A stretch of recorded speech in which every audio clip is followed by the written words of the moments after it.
You want to know the craziest thing about this game? It's been almost 10 years and it's still alive. How?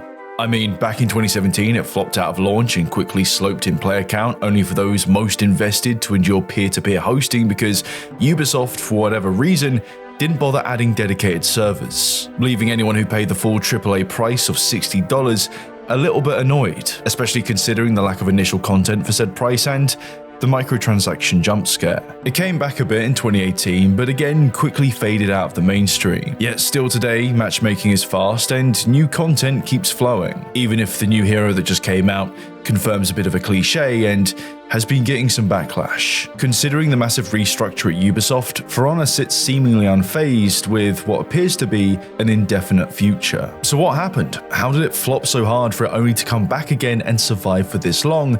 Is what me and Barry are going to short dive with you today, because it's kind of funny how obvious the answers are, and if you are to ask me if I enjoy the game, I'd say yeah mate, yeah. When you look at the negative reviews at the time, you'll notice that even then there was this love for it, and what surprised me the most looking into the game during its launch wasn't just the reception of it, but also the story behind the scenes. Because it wasn't just made out of magic and people throwing money at developers. No, this was a full effort struggle to hit a deadline whilst not letting the passion and love for it die out. Every game has its origin point, but it's not when the first concept is drawn.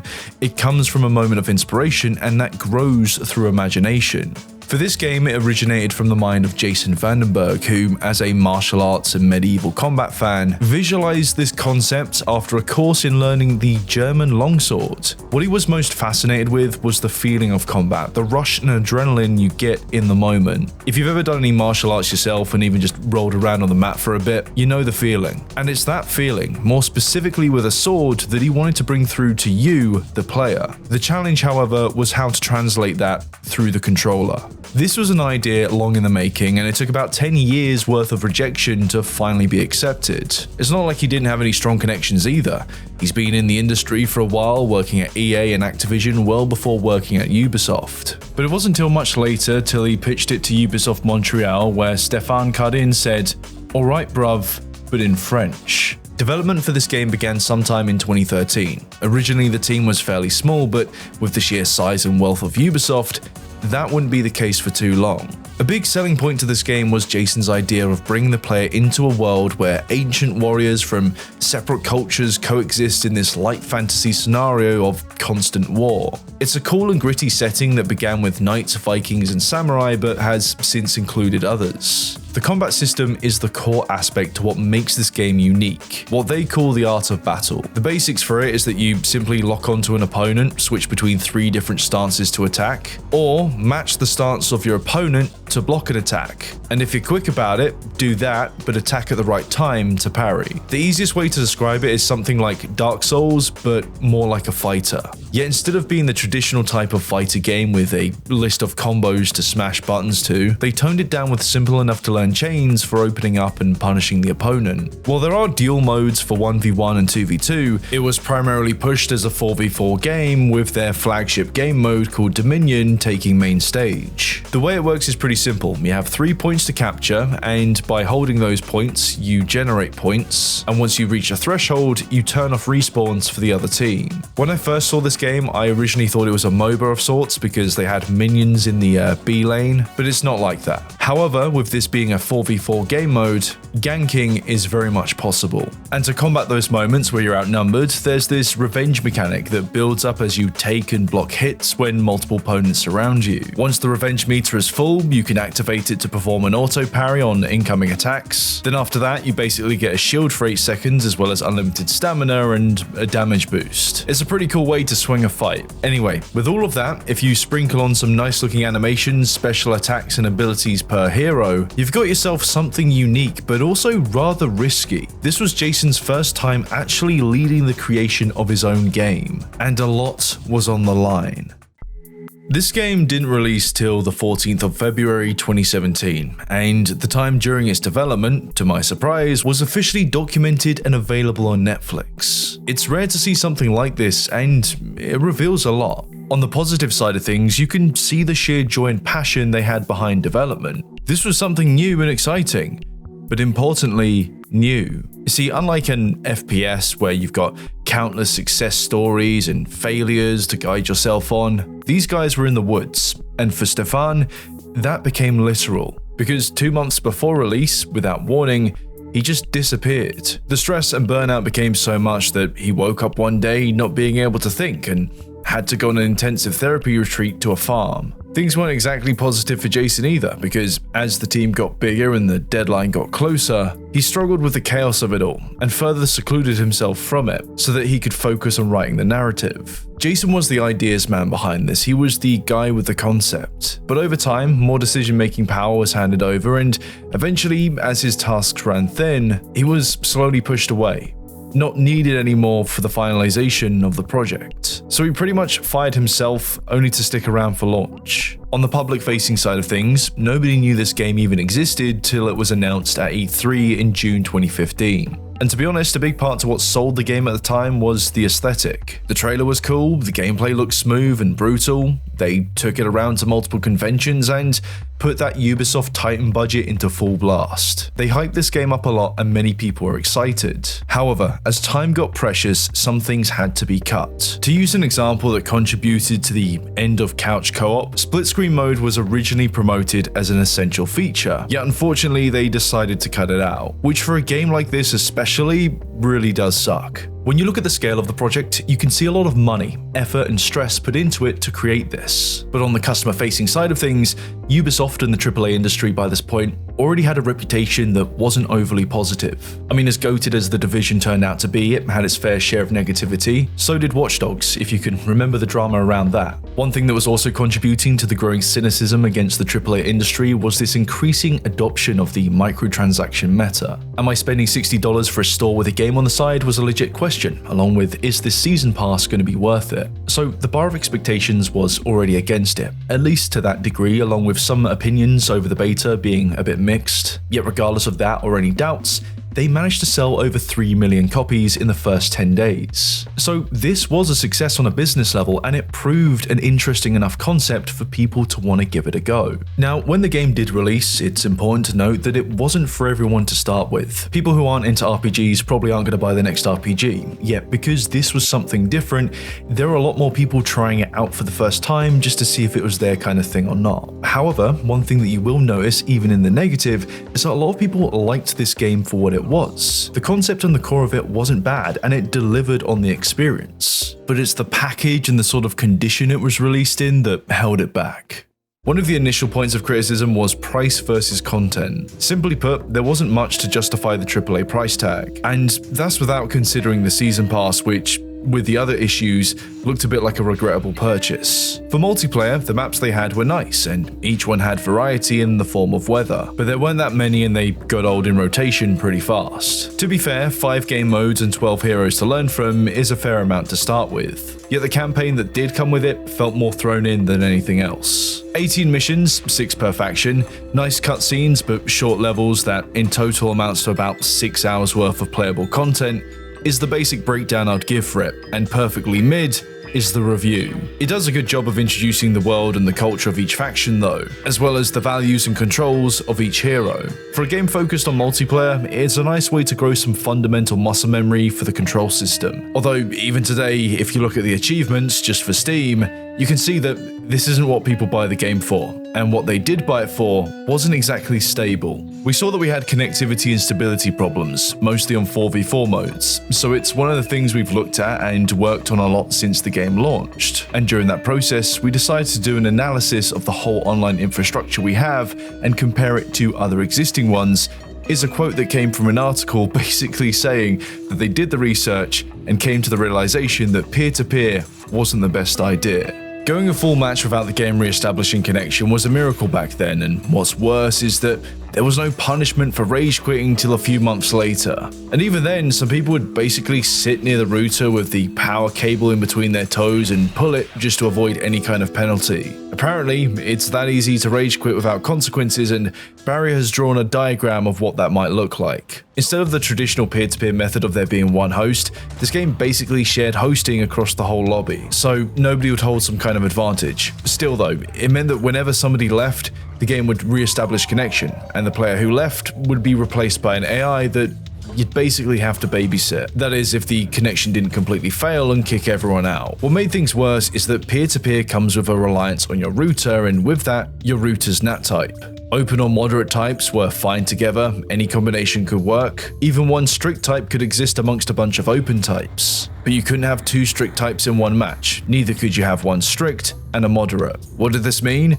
Well, some people had a really bad time finding a match, and having to change your NAT type just to play a game that loves to re-establish connection is another straw on the back. The game did at least have skill-based matchmaking from the start though. This helped to create a more fair skill curve as every player gets a matchmaking rating. However, with this still came the high possibility of being matched against someone with a much greater rating than yours. This was because, understandably, the game took into consideration the connection speed of each player to avoid high-ping fights. The issue with this is that as the player base dropped, considering there was no crossplay at the time, the skill difference depended a lot more on your location. Now, connection issues are annoying, but the game was still playable. It had value to it, and a fair few people enjoyed it. However, because this was a new type of game, it had some teething problems in the way of balancing as well as exploits. I was lucky enough to have a quick chat with a few pro players who, if you get into For Honor, you should definitely check out. And one thing that came up a fair bit was how broken or unbalanced some heroes were, more so back in 2017, where there would be things you just couldn't counter and builds that would throw metaphorical nukes. You know it's not the most refined game when one of the top comments on the Season 3 PC finalist tournament says, "A game named For Honor, won by an exploiter." There was, for a good while, an unlock meta, where you basically unlock off of your opponent, dodge and attack quickly. The benefit to doing this is that the attack is so quick that your opponent just can't parry them. Of course, a lot depends on the hero you play, but what this was in reality to the average player was a frustrating technique that was confusing to fight against. Also, on a quick editor's note, I think it's important to say that this tournament on its own did a lot of damage to the competitive scene. The game just didn't quite look ready for it.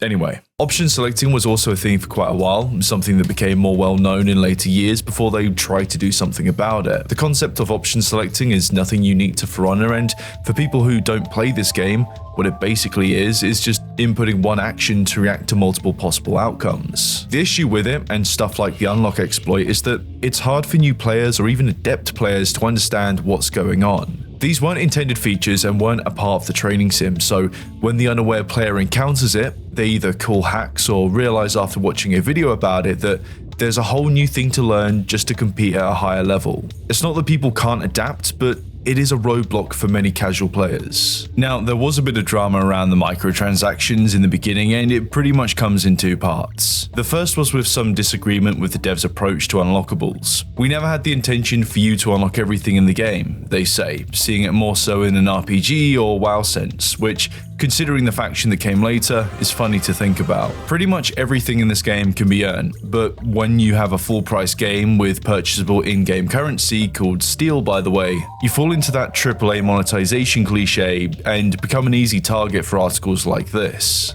There was a valid argument to say that the game was priced in such a way where it's just easier to spend real money on it, but for the people invested in this game, I don't think that was really much of an issue. Cosmetics are cosmetics, and it's okay to spend some money on a game that you actively enjoy within reason. However, with the way gear worked, it could be argued that there was some pay-to-win aspect to it. Gear can be earned at the end of a match or by these scavenger loot crates that you can buy with steel. The way gear used to work is that it would provide stat boosts. This depends on the gear's rarity, and gear rarity depends on the level of your hero. So it wasn't like you could just get the best gear with a low-level hero, but the impact for these stats were immediate and basically resulted in people making builds. Whether you were trying to make a high damage build, a high defense build, or really go hard at revenge, there was of course a grind for it, and you can either pay for that or work for it. The reason why it's kind of difficult to say if it's pay to win or not is that you actually have to be good at the game, otherwise it's just pay to lose. And those who put the work in to grind for it are just going to have more playtime in general, so they're probably going to be a lot more aware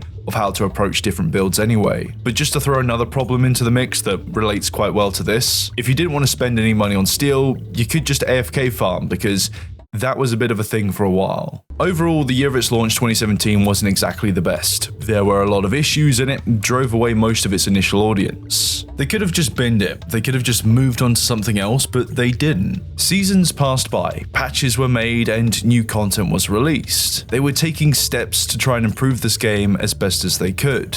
However, regardless of any of that, momentum was lost, and they had to do something, come up with a plan to bring this game back in some way, because it's only so long till the numbers no longer justify the cost, and the plug is pulled. 2018 was a big year for this game, and it's one that many will remember as basically its second launch. Season 5, Age of Wolves, was a season focused mostly on balancing, especially with specific heroes to try and level the playing field across their growing roster. It wasn't a case of a random change going unannounced, it was one done with stats to show prior, then after to show the impact. For example, one big change to the combat system was that they basically nerfed parries. Back then, a parry could give you an unblockable guard break, and a guard break, if unblocked, can allow you to throw your opponent into a wall, a hazard, or just off a ledge. This made parries quite scary, but also quite rewarding, and combat as a result was more cautious. So by removing unblockable guard breaks as a reward for a successful parry, it gave players more confidence to fight in riskier areas and be more aggressive without the fear of getting pushed and humiliated. And I point this out because one of the strengths to this game is the development behind it. They'll get their fair share of criticism, they'll make their fair share of mistakes, and not everyone's going to agree with them entirely, but from what I've heard and seen, it's genuinely quite positive, and the developers do seem to care. I'm not just taking someone's word for it, because to further that point, I was surprised to find out that they still host workshops and invite key members in the community to their office to quite literally just ask them what's wrong with the game. What also came out of this season were the dedicated servers, for PC in February and then console in March. The dedicated servers aren't perfect, and the rage quitting issue was still apparent, yet this was of course much better than the alternative.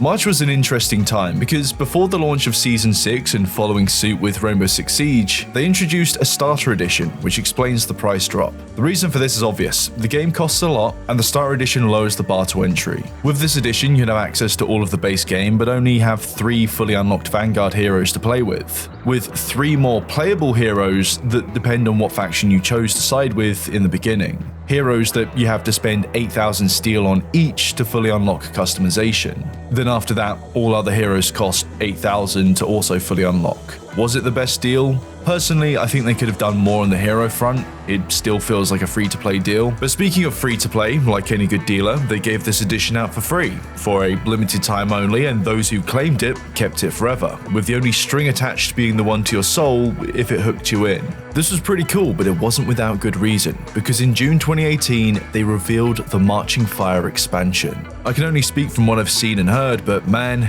did it hype up the community.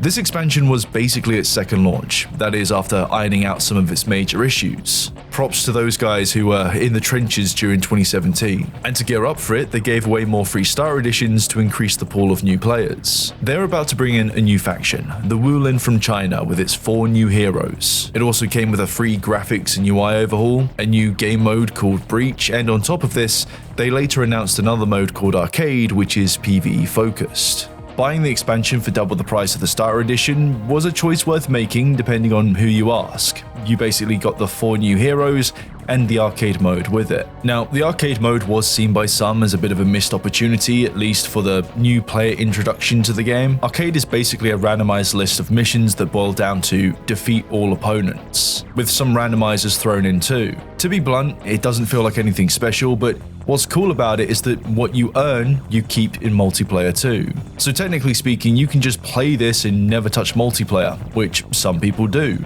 It's not stuck behind the Marching Fire paywall anymore, but if it was available for everyone in the beginning, then perhaps some new players could have used it as a springboard into multiplayer. The game mode that did come free with Marching Fire was Breach, and it's quite cool in the way that you have attackers versus defenders in a big siege. If you lose a defending position, you'll be driven back, and if taken all the way back, you'd have to defend a strong AI king against the attackers. Game modes like this will always be a challenge to balance, and there were complaints of which side had the advantage. But the main issue that people seemed to have with it was actually how long a match would take versus the typically faster alternatives. The issue wasn't that a typical Breach match took longer, it's that if somebody left, you'd be stuck babysitting their AI replacement for longer. Regardless of that though, it's still a fun game mode. In fact, both Dominion and Breach draw the majority of players even today. So overall, it was a big win. One thing that also came with the expansion release was a change in the gear system. It shifted from raw stat bonuses to conditional perks. The idea was to simply make combat more consistent and balancing easier to manage. The general takeaway is that it toned the experience down, making the game more predictable and accessible.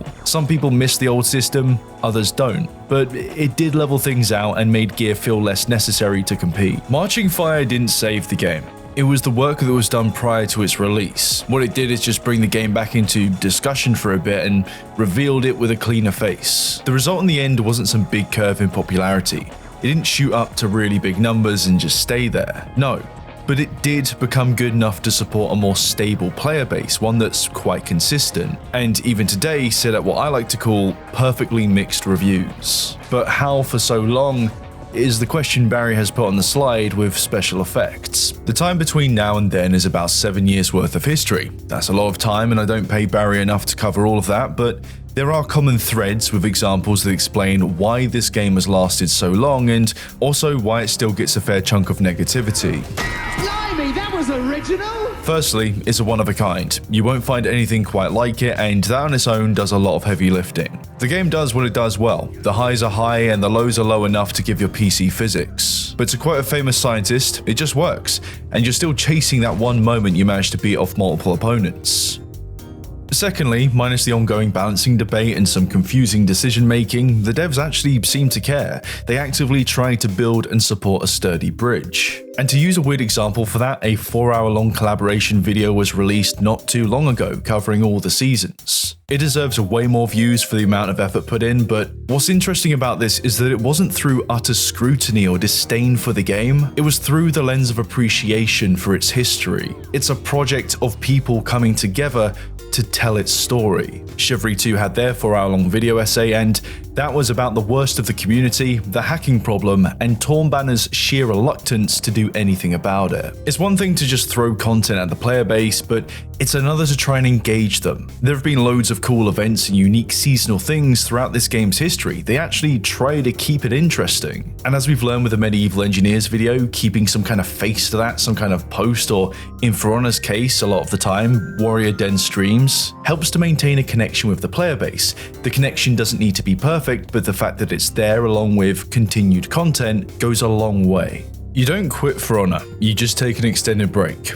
For all the glaze one can give, it's not perfect by any means. Fun, yet frustrating enough to create a cycle of uninstalling it, maybe leaving a bad review on the way, and coming back only to be disappointed once again. Change is a big factor to this, whether it changes in the way that people don't want it to, or they have nostalgia for the way things were compared to what direction it's going in now. The Core Combat Update, or CCU, is a good example of big change with a rippling effect. It came with the intent to basically improve the consistency of attacks, offense, and counter light spam. Within the actual update is a lot, and it had a very mixed response, to be vague. But the main point is that it shifted the game from more of a defensive reaction-based meta towards a read and prediction one. The initial sharp change didn't lower the skill curve, it just moved the ceiling, and not everyone wanted to stay under it. But a lot of those who did were kind of left confused with changes like the damage values, for example, and doubling the stamina cost for light attacks. Some people genuinely wondered if the devs played their own game.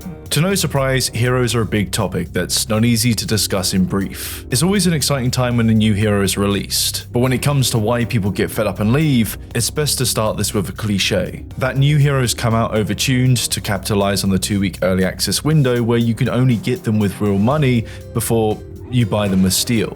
Durin is a great example of this and is of current debate because, to be blunt, before the patch, it was like comparing a hammer to an always fast, always professional nail gun. You see, heroes come with a bunch of nice tools like unblockable attacks and bashes, dodge attacks to name a couple, and attacks with hyper armor which basically allow you to trade damage and continue your chain. The issue aren't the tools in question, not even the person using them for the most part. It's the accessibility of them and their effectiveness. On my level, you can see that it really depends on the player, but once you learn how to do an unblockable dodge attack with him, you can see why people get pissed. Not to mention the anti-team abilities, which don't really add positively to his reputation. Is it the intent for the devs to release a busted hero? I don't think that even matters. The truth is that people will buy it regardless and enjoy the pre-patch state of them for a bit, while others who wait feel the fatigue of adjustment. It's a moment where the ecosystem shakes. It's not all negative, I don't think it's nefarious either, but it is a contributing factor to why people get fed up.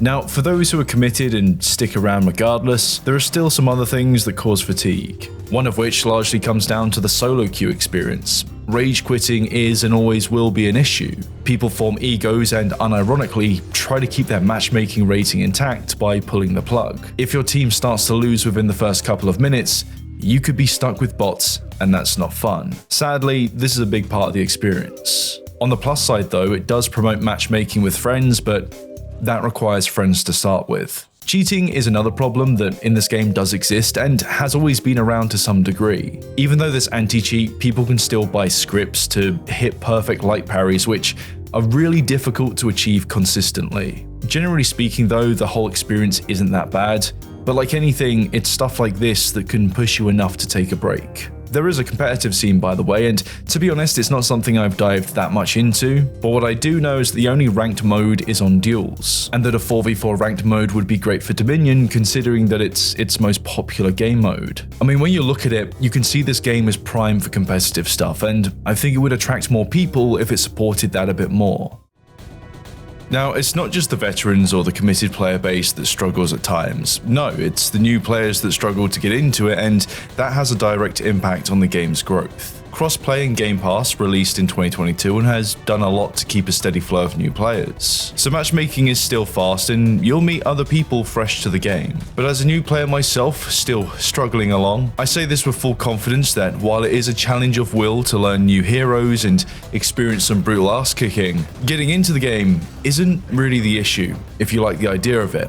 It's when you start to get better and realize that the next layer up in skill requires both third-party study and unlearning what the game taught you in the first place. My review of the onboarding system, or the tutorial, is that it's a bit long-winded and doesn't represent what you actually encounter in a real match. It even forgets to teach you zone attacks or just let you know that you can attack other players out of lock. I didn't even mention it earlier, but the campaign is also kind of limited. It feels clunkier to play than the actual experience. But a lot of people go through this tutorial thinking that they know enough, learning more after a few matches, only to encounter some unexplainable wizardry, feel overwhelmed, or even just encounter some annoying spam that, yeah, it is possible to play this game on a casual level, however, it does take some effort as you progress, and the game doesn't really do a good job in guiding you up the skill curve. It's hard to tell exactly what needs to be done to improve the onboarding system. It's amazing that they have a practice area and that arcade comes with the game regardless, but whatever they do, it needs to be done with a full journey from beginner to pro in mind. They had the right idea for it, and they did try to improve this, yet it still falls short and it doesn't really prepare the new player. It has been suggested before that perhaps the devs could collab with veterans of the community to create some kind of course-like structure in this case, and to be honest, that would be pretty cool to see. With all that being said though, these are what I would call the main reasons as to why the game is still alive, but also still struggles in some way. From my own experience, I can say that the game is in a comfortable state where if you're okay learning how to play and don't take it too seriously, you can still enjoy the process. This game is perfectly balanced in the Thanos sense. It does well enough to keep people coming back, and it's fun enough to get enough new players hooked to counter any fall off. Now, I have to admit that this part of the video was going to be quite different. That is till I moved house and then got one shot by gallbladder problems, which delayed this enough for some kind of update for the game's future to come out, and in summary, this game isn't going anywhere anytime soon. Year 10 will happen, and probably year 11 after that. I mean, even with a mass restructure from Ubisoft due to the company obviously doing well, it's found itself in a comfortable position. It's clearly winning some bread. It's a live service game that works. It does its job good enough. It doesn't need to be the next big thing, it just needs to be where it is right now and not go any lower. It's proof that a live service game can work, but not on its own, and not just for the sake of it. The game actually has to bring something unique and new to the table, and most importantly, it needs to be in a good enough state for it to capture an audience so that they can maintain that audience. In recent history, we've seen what happens when that isn't the case. For all the warranted criticism levied against AAA live service games and certain aspects of this game in particular, the team at Montreal did a good job and stuck to it. I also found out whilst looking into this that the Division 2 is still alive. It's kind of in the same situation where it's still going, and apparently they're going to get crossplay sometime soon. It's easy to stay at the top of your niche when it's just you.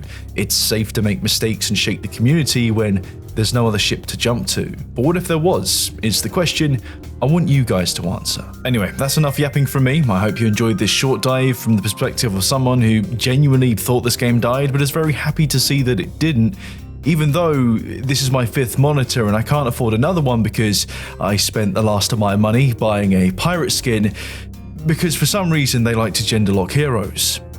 They know what they're doing.